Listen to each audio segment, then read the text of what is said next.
కక్షలు, కేసులు, వేధింపులు, హత్యలు. ఈ పేరు వింటే ఆంధ్రప్రదేశ్ రాష్ట్రంలోనే కాదు ప్రపంచంలోనే గుర్తుకొచ్చేటువంటి వ్యక్తి జగన్మోహన్ రెడ్డి. అటువంటి వ్యక్తి ఈరోజు హింస గురించి, హత్యల గురించి మాట్లాడుతూ ఉంటే రావణాసురుడు వచ్చి రామాయణం చెప్పినట్లుగా ఈరోజు ఉన్నటువంటి పరిస్థితి. ఎందుకంటే మనందరం కూడా చూసాం, గత 5 సంవత్సరాల పాలనంతా కూడా ఎక్కడ కూడా ప్రజాపాలన అనేది మనకి కంటికి కనిపించల. 5 సంవత్సరాలు కూడా రాక్షస పాలనే ఆంధ్రప్రదేశ్ రాష్ట్రంలో మనందరం కూడా చూసినటువంటి పరిస్థితి.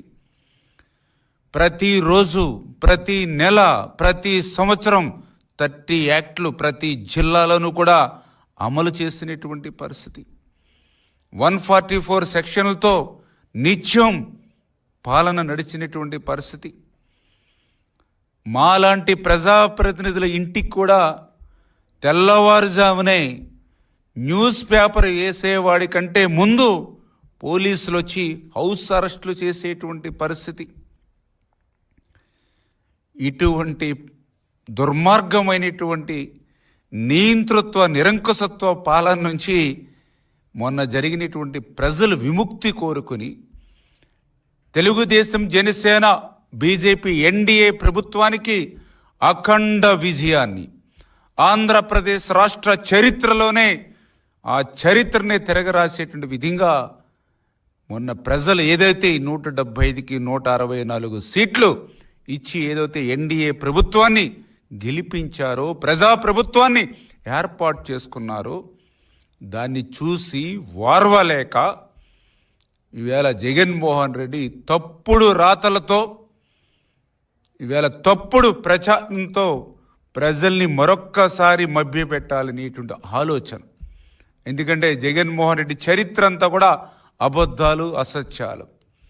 ఆ రోజు కూడా ఒక్క ఛాన్స్ అని ఆ రోజు అధికారంలోకి వచ్చి ఆంధ్రప్రదేశ్ రాష్ట్రాన్ని ఏ రకంగా అయితే ముంచేశాడో, 2014లో రాష్ట్ర విభజన వల్ల జరిగినటువంటి నష్టం కంటే 5 సంవత్సరాల జగన్మోహన్ రెడ్డి పాలనలో ఎక్కువ నష్టం ఏదైతే జరిగిందో అందరూ కూడా గుర్తించినటువంటి స్థితిలో మళ్ళీ మరొక్కసారి అటువంటి అబద్ధాలు, అసత్యాలతోటే మళ్ళీ ఈవేళ ప్రజల్ని మోసం చేయాలనేటువంటి ఆలోచనతో ఈరోజు జగన్మోహన్ రెడ్డి పనిచేస్తున్నటువంటి పరిస్థితి.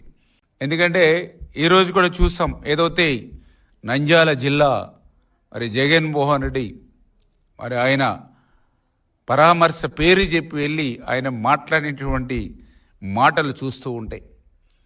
ఏదైతే అక్కడ జరిగినటువంటి సంఘటన ఏదైతే ఉందో దాన్ని చూస్తే చాలా క్లియర్గా అందరూ చెప్తూ ఉన్నారు. ఏదైతే నంద్యాల జిల్లా మహానంది మండలం సీతారాంపురం విలేజ్ ఏదైతే ఉందో అక్కడ దళితులకు సంబంధించి, ఎస్సీలకు సంబంధించి ఎకరం 40 సెంట్ల భూమి ఏదైతే ఉందో అక్కడ వైఎస్ఆర్సీపీ నాయకుడు నారపరెడ్డి ఆయన లీజుకి తీసుకొని, ఆ లీజు సమయం అయినా కూడా వాళ్ళకి డబ్బులు కూడా సరిపెట్టినటువంటి స్థితిలో ఆ ఎస్సీలని తిరిగి వేధిస్తున్నటువంటి స్థితిలో ఆ యొక్క గ్రామ పెద్ద ఎవరైతే ఉన్నారో ఆ శ్రీనివాసరెడ్డి ఆ యొక్క వైఎస్ఆర్సీపీ నాయకుడిని, ఆ నారపరెడ్డిని, ఆ ఎస్సీలకు సంబంధించినటువంటి ఆ భూమిని, ఆ లీజు ముగిసిపోయింది కాబట్టి వారి భూమి వారికి వెనక్కి తిరిగి ఇమ్మని ఆ గ్రామ పెద్ద శ్రీనివాసరెడ్డి ఆ వైఎస్ఆర్సీపీ నాయకుడు నారపరెడ్డికి చెప్పినటువంటి పాపానికి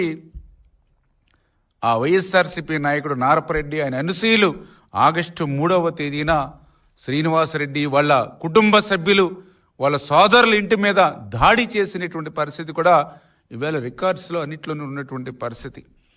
అటువంటి స్థితిలో 2 కుటుంబాల మధ్య జరిగినటువంటి తగాదాల్లో సుబ్బారాయుడు చనిపోతే దాన్ని కూడా రాజకీయ రంగు పులిమి తెలుగుదేశం పార్టీకి అంటగట్టేటువంటి విష ప్రయత్నం ఈరోజు జగన్మోహన్ రెడ్డి చేస్తున్నటువంటి విధానం.